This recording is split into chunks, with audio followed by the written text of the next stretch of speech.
meskipun berbeda 2 jam, kita tetap di pagi hari, gitu. Cuma beda 2 jam saja.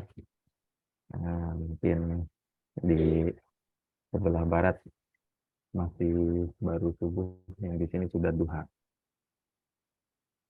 Langsung saja sebagai pendahuluan bahwa untuk judul pada pagi hari ini adalah Peradaban Islam Periode Kerajaan Banten.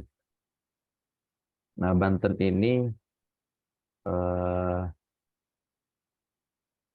telah memisahkan diri sejak tahun 2000 melalui keputusan Undang-Undang Nomor 23 tahun 2000 tentang pembentukan Provinsi Banten. Kemudian Banten juga pada abad ke-14 merupakan wilayah yang sudah dikenal. Berarti Banten ini sudah dikenal sejak jauh-jauh hari. Jauh-jauh dari sebelum pemisahan Banten melalui Undang-Undang Nomor 23 tahun 2000 tadi. Nah, dalam tulisan kuno, Banten juga disebut sebagai nama Wahanten Girang. Wahanten Girang ini yakni kerajaan Sunda yang memiliki pelabuhan internasional yang bertransaksi dengan kerajaan-kerajaan lain dari bangsa-bangsa di Nusantara sampai kerajaan-kerajaan di negeri Cina. Nah, kerajaan Banten pada saat itu masih menganut agama Hindu-Buddha. Hal ini dibuktikan dengan bahwa masih banyak sekali peninggalan-peninggalan Hindu, peninggalan-peninggalan arca-arca atau artefak-artefak yang masih bernuansa Hinduistik. Nah, jadi selama kerajaan yang masih menganut agama Hindu dan agama Buddha ini ditaklukkan oleh Sunan Gunung Jati, yang nanti kita akan ulas sedikit tentang sejarah Sunan Gunung Jati ini.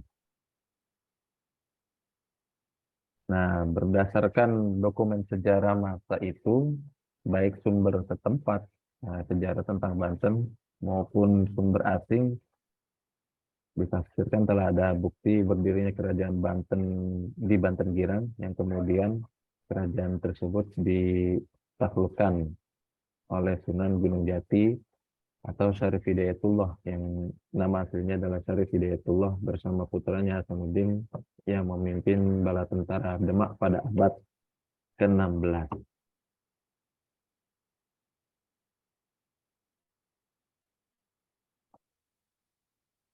Sejarah kerajaan Islam di Banten.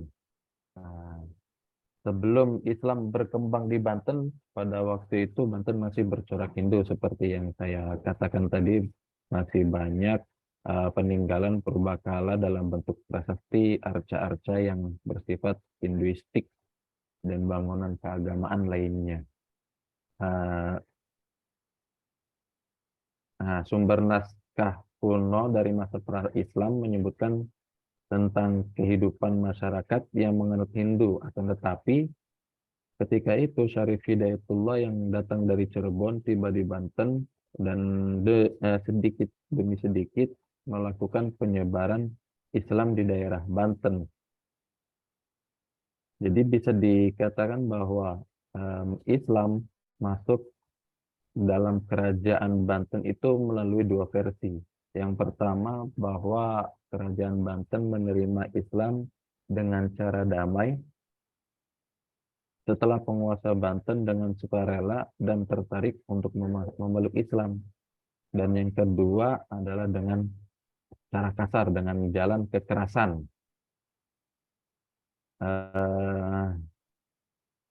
Menurut sumber internasional dari berita Baros, bahwa penyebaran Islam di Jawa Barat tidaklah melalui jalan damai, sebagaimana disebut oleh sumber tradisional.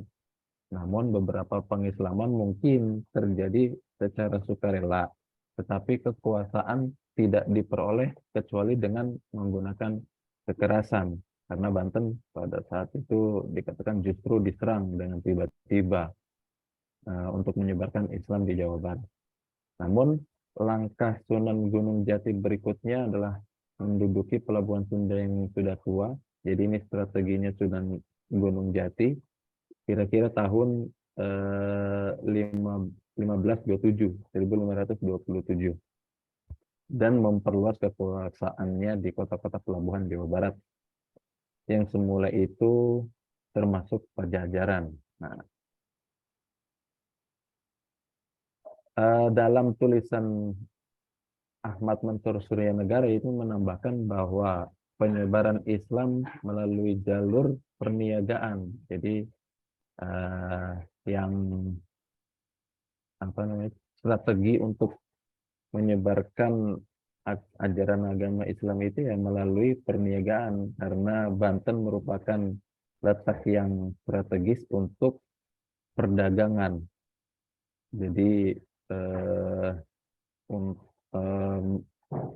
pelabuhan yang memang menjadi pelabuhan terbesar pada saat itu untuk melakukan transaksi jual beli, yang mana banyak sekali saudagar-saudagar Muslim yang atau negara-negara besar Islam yang melakukan transaksi di Banten pada saat itu.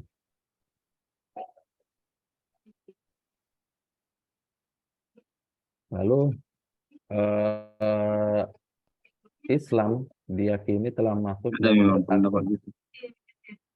berakulturasi dengan budaya setempat dan dijumpai orang-orang Islam sebagaimana diceritakan dalam berita Tom Pires pada tahun 1513.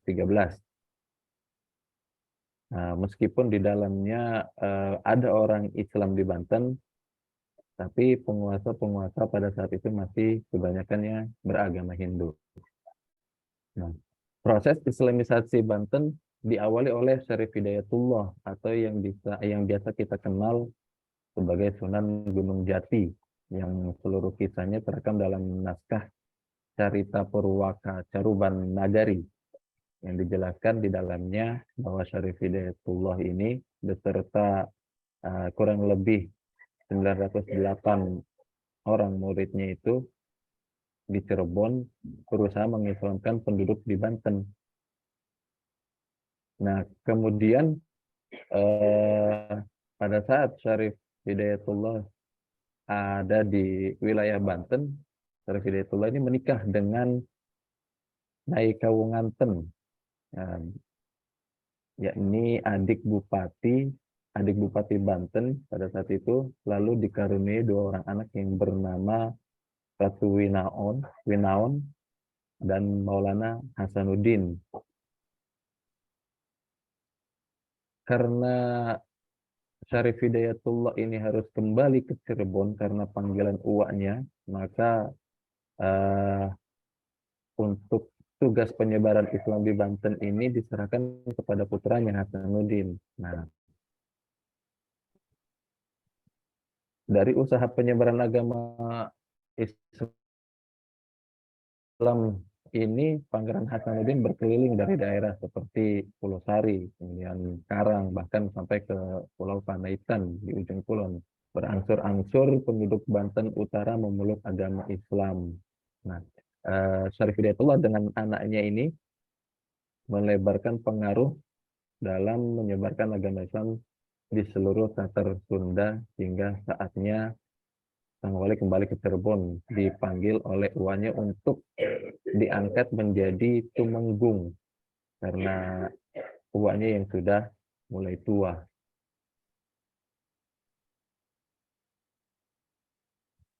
Sultan Hasanuddin atau Sultan Maulana Hasanuddin ini pertama kali masuk ke negeri Banten, di mana waktu itu rakyat negeri Banten masih menganut agama kepercayaan animise dan masih dipimpin oleh kerajaan Pajajaran dan Pakuan. Namun Sultan Hasanuddin ini berhasil menaklukkan raja-raja Pajajaran dan Pakuan beserta rakyat dan pengikutnya. Maka Maulana Hasanuddin ditantang mengadu kekuatan kesaktian oleh salah satu sesepuh di negeri Banten yang bernama Pucuk Ulung di Tegal Papak Waringin, Kurung Banten. Nah, mungkin ini daerahnya masih ada nih, kita tanya nanti sama Pak Azhar. Nah, kenapa sih sekedar apa namanya flashback sedikit, kenapa Syarif Hidayatullah ini dikenal sebagai Sunan Gunung Jati? Karena Syarif Hidayatullah ini tinggal di Gunung Jati Cirebon. Jadi beliau dikenal sebagai Sunan Gunung Jati. Nah, pada masa Maulana Hasanuddin, Kesultanan Banten menunjukkan signifikansi yang pesat, kemajuan yang sangat pesat. Maka tidak heran bahwa Hasanuddin ini dikenal sebagai Sultan yang pertama, karena melalui Sultan Hasanuddin inilah Banten memiliki kemajuan yang sangat pesat di bawah pemerintahannya. Nah, didukung oleh beberapa faktor. Yang pertama, letak Banten yang strategis, yang terletak di pesisir Selat Sunda, sebagai pintu gerbang sebelah barat Pulau Jawa melalui jalur Sumatera.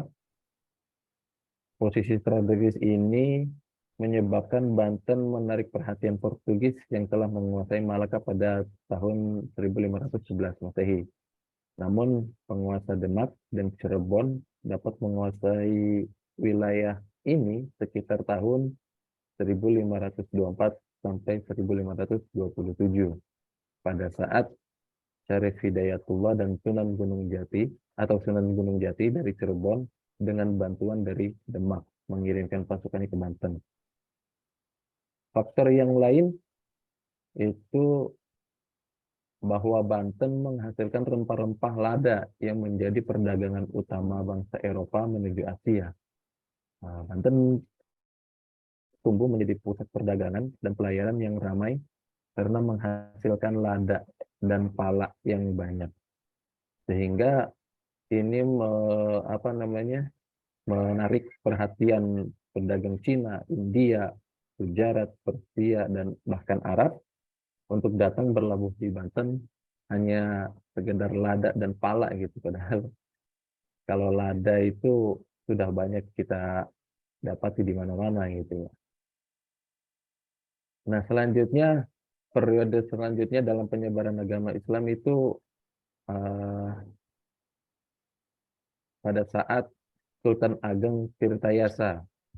Justru pada masa Kesultanan Ageng Tirtayasa ini memberi pengaruh yang sangat besar dan bahkan dapat dikatakan sebagai puncak kejayaannya dari Kesultanan Banten. Karena eh, Sultan Tirtayasa ini dikenal sebagai orang yang ahli dalam strategi, berhasil membina mental para prajurit Banten dengan cara mendatangkan guru-guru agama dari Arab, Aceh, Makassar, dan daerah lainnya yang tak lain dan tak bukan hanyalah untuk melawan VOC yang semakin memperluas kekuasaan wilayah sampai Kesultanan Sunda. Jadi Sultan Ageng Tirtayasa ini membangun sebuah eh, bala tentara ini hanya untuk melawan VOC, untuk mengusir VOC. Pada masa pemerintahan Sultan Ageng juga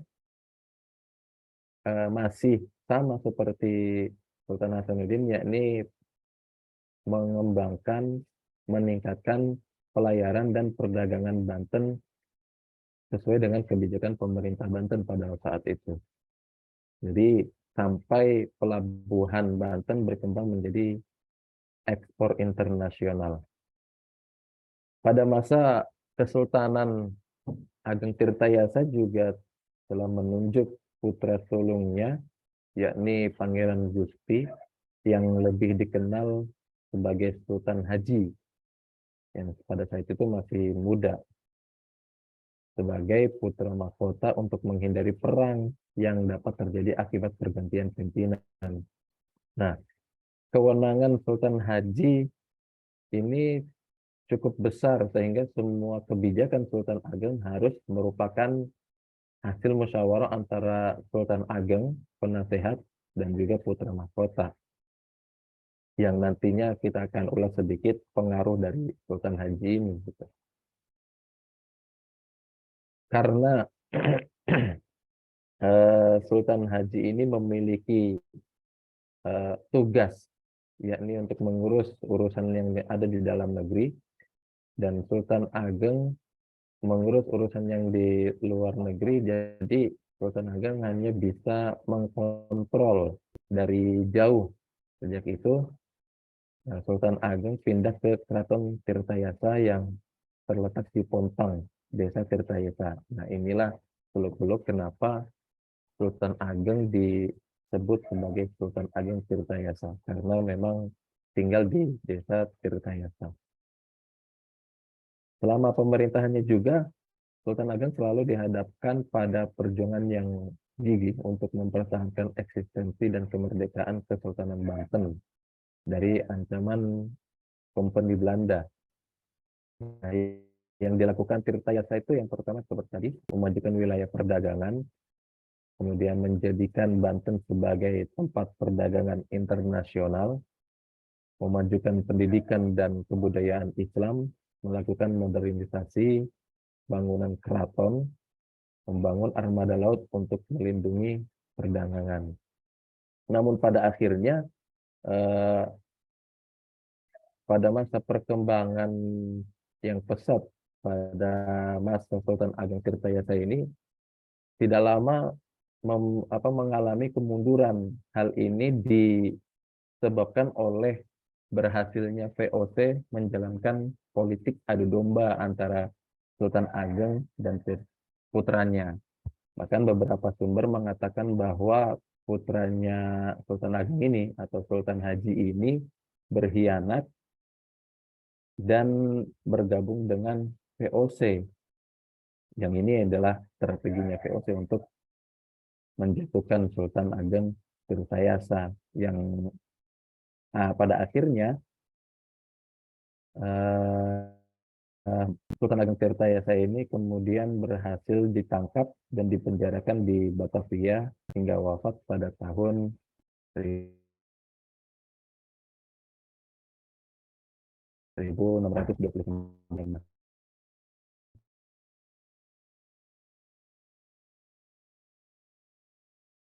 Masehi. Selanjutnya hukum Islam pada masa kerajaan. Jadi penyebaran Islam melalui pernikahan pribumi. Jadi dengan cara menikah dengan wanita pribumi ini, saudagar Muslim ini harus mengislamkan wanita yang akan dinikahkannya itu. Setelah diislamkan, kemudian menikah dengan secara Islam, secara otomatis, secara tidak langsung juga mengajarkan tentang hukum Islam, yakni tata cara pernikahan secara Islam. Nah, keluarganya yang tumbuh dari perkawinan mengatur hubungan antar anggota-anggotanya dengan kaidah-kaidah hukum Islam. Kaidah-kaidah yang lama disesuaikan dengan nilai-nilai agama Islam. Kalaupun ada seorang anggota keluarga yang meninggal, nah harta peninggalannya juga dibagi menurut hukum kewarisan Islam.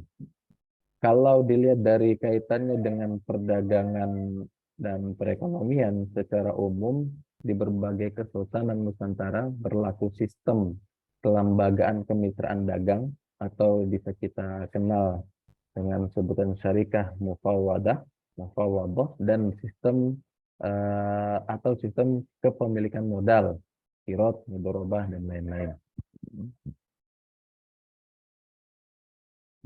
Hukum Islam juga menjadi bagian dari hukum adat dan berkembang di Nusantara berkat akulturisasi, dan asimilasi budaya Islam. Jadi meskipun hukum Islam ada dan hadir di wilayah Banten, namun tidak menghapus hukum wilayah hukum adat yang ada di Banten. hanya mengkombinasikan antara hukum Islam dengan hukum adat yang ada di Banten agar apa namanya, tidak menghilang nuansa-nuansa nuansa-nuansa yang ada di Banten gitu, sejarah-sejarah yang ada di Banten, sehingga hukum Islam ini ditujukan mengikuti penyebarannya dalam mengikuti dengan adanya hukum adat yang ada di Banten.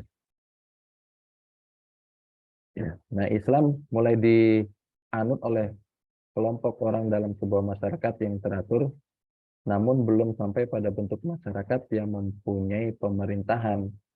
Ketika itu, hukum Islam digunakan untuk kelompok masyarakat. Jika ada persengketaan dari pihak yang bersengketa itu mengangkat seorang muhakam dari kalangan mereka yang dianggap memiliki kemampuan dalam hukum Islam. Dan inilah menunjukkan bahwa Islam tidaklah menyusun bangunan peradaban, tetapi Islam menyelaraskan dengan peradaban. Pada saat itu juga Islam masih tidak tertulis seperti halnya hukum adat. Artinya dalam bentuk perundang-undangan itu tidak ada hukum Islam. Namun yang berlaku pada saat itu adalah hukum fikih hasil ijtihad para ulama yang dilakukan secara patuh oleh masyarakat Islam karena kebenaran dan keyakinan mereka bahwa hukum Islam adalah hukum yang benar. Kemudian sistem penerapan hukum Islam. Secara idealnya apabila sebuah negara atau kerajaan masuk Islam itu menjadi negara Islam, maka hukum Islam secara otomatis menjadi hukum negara. Namun yang harus kita ketahui bahwa perubahan hukum tidak dapat dilaksanakan dengan cepat, harus berangsur-angsur. Maka yang dilakukan oleh hukum Islam itu adalah tidak menghapus hukum adat, namun menyelaraskan, mengkombinasikan antara hukum Islam dengan hukum adat selama tidak bertentangan dengan hukum Islam.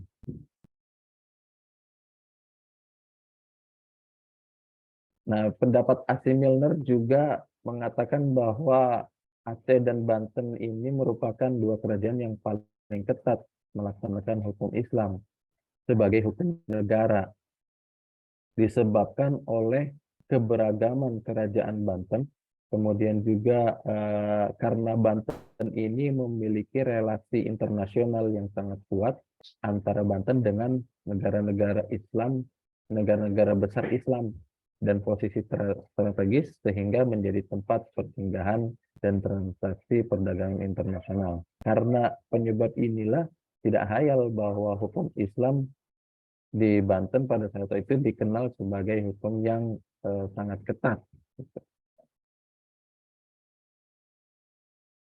Jadi hukum Islam ini dilaksanakan oleh kelompok-kelompok Muslim yang saat itu berdomisili di sekitar masjid, membicarakan tentang kelima dasar pokok Islam, syahadat, sholat, zakat, meliputi peraturan perkawinan, kekeluargaan, warisan, perdagangan, dan kegiatan-kegiatan lainnya. Selanjutnya, peran peradilan dalam menerapkan aturan hukum Islam. Ada dua macam peradilan sebelum Islam datang, yakni peradilan pradata dan peradilan padu. Peradilan pradata ini adalah peradilan yang mengurusi masalah-masalah yang menjadi urusan raja dan sumber hukumnya berasal dari hukum Hindu. Sedangkan peradilan padu mengurus masalah yang tidak menjadi wewenang raja dan sumber hukumnya ini berasal dari adat lokal masyarakat Indonesia. Dan setelah agama Islam masuk, terjadilah perubahan tata hukum. Hukum Islam berhasil menggantikan hukum Hindu di samping berusaha memasukkan pengaruh ke dalam masyarakat dengan mendesak hukum adat. Meski demikian, terdapat batasan-batasan yang mana hukum adat masih berlaku di dalamnya. Jadi selama tidak bertentangan dengan hukum Islam, hukum adat tidak bertentangan dengan hukum Islam, maka tidak sepenuhnya dihapus. Lalu pada masa Sultan Hasanuddin yang saat memegang kekuasaan Banten, hanya ada satu pengadilan yang dipimpin Qodhi saat itu sebagai hakim tunggal. Puncaknya pada tahun 1651 sampai 1682, yang pada saat itu kerajaan Banten berada di bawah kekuasaan Sultan Ageng Tirtayasa. Nah, sudah diberlakukan hukum potong tangan bagi seorang pencuri, potong kaki kiri bagi pencuri harta secara berturut-turut dengan nilai sekurang-kurangnya 1 gram.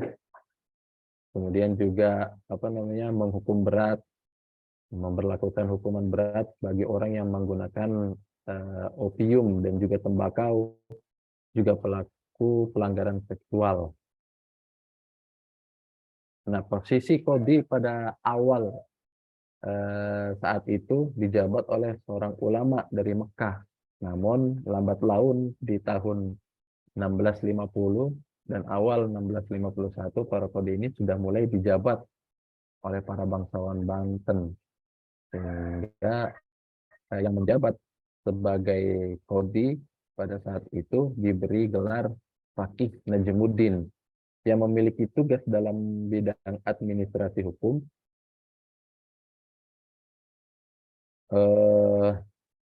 yang bertugas dalam bidang administrasi hukum dan diharapkan benar-benar menguasai tentang hukum Islam. Jadi hukum Islam ini diterapkan dalam praktik pengadilan di Banten yang merupakan perpaduan dari hukum Islam, hukum adat, dan keputusan raja. Jadi karena ada keputusan raja untuk menetapkan sebuah hukum, pada saat itu bisa dikatakan bahwa Qodhi ini bukanlah pemegang wewenang tunggal dalam masalah hukum, karena ada keputusan raja yang memberi keputusan akhir dalam memutus sebuah hukum yang ada. Nah, ini juga kalau misalnya ada sidang-sidang pengadilan yang sulit, tidak bisa diselesaikan oleh Qodhi, maka sultanlah yang mengambil keputusan. Begitu pula pada saat perbedaan pendapat antar pejabat kerajaan, maka yang diambil keputusannya adalah keputusan sultan. Dengan demikian, semuanya adalah hak prerogatifnya raja. Hal ini membedakan dengan sistem peradilan yang ada di Indonesia pada saat ini. Seperti yang kita ketahui bahwa peradilan tingkat pertama memberikan putusan apabila pihaknya tidak merasa senang dengan putusannya, maka dia melakukan upaya banding dan upaya-upaya hukum yang ada yang telah diatur melalui perundang-undangan. Yang mana presiden di sini tidak menjadi sebuah pengambilan keputusan untuk memutus sebuah hukum. Jadi sudah berbeda tatanan hukum yang ada pada masa Banten saat itu dengan tatanan hukum yang ada pada sekarang. Mungkin itu saja yang dapat saya sampaikan. Kurang lebihnya terima kasih. Kita memperluas melalui sharing dari teman-teman juga dan sekalian dari Pak Dokter.